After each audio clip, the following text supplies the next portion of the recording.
গত কয়েকদিন ধরে উত্তাল ঢাকা শহর এই রিক্সাওয়ালা ব্যাটারি চালিত এই অটো রিক্সাগুলো নিয়ে এই অটো রিক্সাগুলা এই রাস্তায় চলার জন্য নিষিদ্ধ ঘোষণা করা হয়েছিল সুপ্রিম কোর্ট থেকে। তারপরে এই প্রেক্ষিতে একটা রিট হয়। রিট হওয়ার পরে মহামান্য সুপ্রিম কোর্ট গতকালকে এই আদেশটাকে ১ মাসের জন্য স্থগিত করেছে।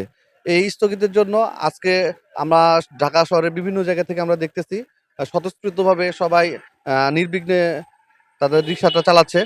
দেখি আমরা এই রায়ের ফলে রিক্সাদের মন্তব্যটা আমরা একটু জানবো।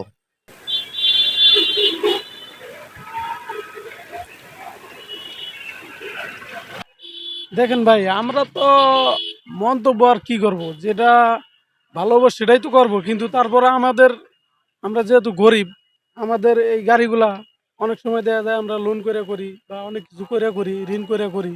তো হঠাৎ করে যদি বন্ধ করে দেয় তাহলে আমাদের সমস্যা। আর আমরা এখন কিন্তু লাখ না, কোটিতে পৌঁছে গেছি। যেহেতু কোটিতে গেছি, তা আমাদের কর্মসংস্থান আমরা এটা কইরা খাইতেছি। হঠাৎ করে যদি বন্ধ করে দেয় তাহলে তো আমাদের অনেক সমস্যা।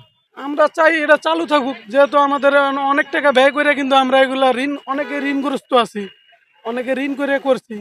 বিভিন্ন সমস্যার মধ্যে থেকে মনে করেন এটা আমরা করতেছি। গাড়ি বন্ধ করে দিলে সমস্যা।